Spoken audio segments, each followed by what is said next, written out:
Out is Hotline Miami on an intense diet of bananas and Buddy Rich records. A top-down simian splatterfest set to a superb soundtrack of jazzy drums and crashing cymbals, bundled into an extremely elegant and cool package. Blending elements of old-timey film and vinyl with a sharp, bold 2D aesthetic and bucket loads of blood, Ape Out is striking to look at and properly addictive to play.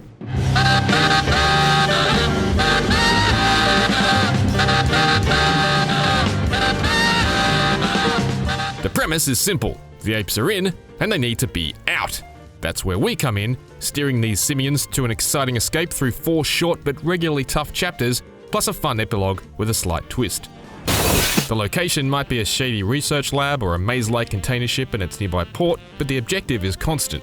Sprint to the exit, smash anything you can, and slaughter everyone in the way. Also, sometimes the ape is on fire. The controls are simple too, a perfect match for Ape Out's striking, minimalist art style.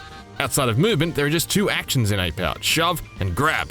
Shoving enemies will send them sailing until they drop to their deaths, smash into pulp against a wall, or slam into another person, liquefying both in a bloody explosion. Shove is also how the apes blow through plate glass and pound their way through some doors. The grab, meanwhile, is useful for procuring human shields, making use of their panicked trigger fingers to blast their comrades, and to direct where exactly to throw your victims for maximum devastation. The occasional steel door will also need to be wrenched from its hinges. These 2 moves were all I needed to feel like a big hairy pile driver of primate rage, flinging hapless humans around as though they're weightless. So yes, Ape Out is uncomplicated, but that doesn't mean it's a pushover. At its default difficulty, Ape Out is a steady challenge that I knocked out across a couple of afternoons. There were a couple of late levels that caused me some strife and bogged me down with what felt like a disproportionate amount of do-overs, but overall I found it a fair and fun contest. Except for explosions, apes can survive 2 hits before dying to a 3rd, so you can generally afford a mistake or 2. Also, enemies don't fire the millisecond you become visible to them. The apes have a small window to charge or dart back into cover. Ape Out's levels are largely procedurally generated, save for some key bottlenecks that remain the same regardless of the rest of the level changing around it. Layouts are generally just a grab bag of same rooms, hallways and wide open spaces, cobbled together in slightly different ways, but there's enough variation that it's an effective way to make every area feel dangerous, regardless of how many times it's been played. There's no one quick or safe route through a level. There are, however, a few fun scripted blitzes through hallways and corridors of enemy-filled elevators that everybody will encounter, and I would have liked to have experienced more of these memorable moments I could pin on a specific deliberate piece of level design. One thing I particularly admire about Ape Out is how tactics and takedown methods only reveal themselves via trial and error or by accidentally stumbling into them on the first go. Factors like how many times the different sorts of enemies will fire their weapons after being grabbed, or which ones will run if you chase them and which ones will stand their ground, can be cleverly exploited and countered once you know their habits. These tricks revealed themselves to me over time in a satisfying way. I discovered almost instantly I could turn enemies into a red stain by slamming open a container door if they were standing near, but I'd played for hours before I realised I could throw back bombs. It's very satisfying peeling back the banana peel-like layers of what's possible in Ape Out, despite the fact it only requires 2 buttons.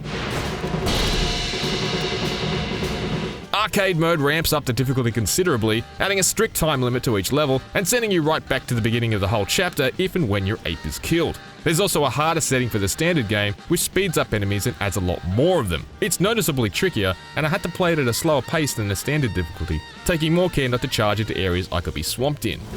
I like Ape Out at its regular difficulty more though, because I think the pace is better. I also like the way Ape Out's huge walls stretch all the way out of screen, looming high over the vibrant orange apes and bright red blood splatters, adding depth along the Z-axis and obscuring the level ahead. It adds a layer of pressure you don't necessarily get in other top-down games like Hotline Miami or the Hong Kong Massacre, where you can see into upcoming rooms and spaces and prepare to deal with enemies who can't see you yet.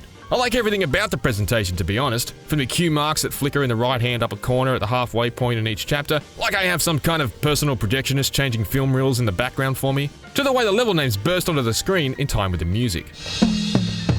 And the music? God, it's good! Each of the chapters has its own drumming style and tempo, which ramps up dynamically as the pace of your rampage increases, and the death of every enemy is punctuated with a cymbal smash or some kind of atonal squeak subbing in as a desperate scream before they explode.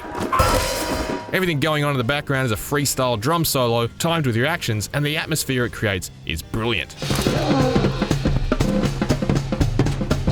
Ape Out is an intoxicating fusion of percussion and destruction that oozes style from every angle. Its procedurally built levels tend to blend into one another a bit, but its bloody rampages are filled with nuance. Beneath the simple controls is depth that's kept me returning for days after successfully completing the epilogue. Gorgeous and compulsive, if this 50s-inspired, jazz-fueled jaunt is the future of guerrilla warfare, the team behind Ape Out can make a monkey out of me anytime. For more monkey business, check out our best crack at Ape Out's unforgiving arcade mode, and for more top-down tomfoolery, check out IGN's review of the Hong Kong Massacre.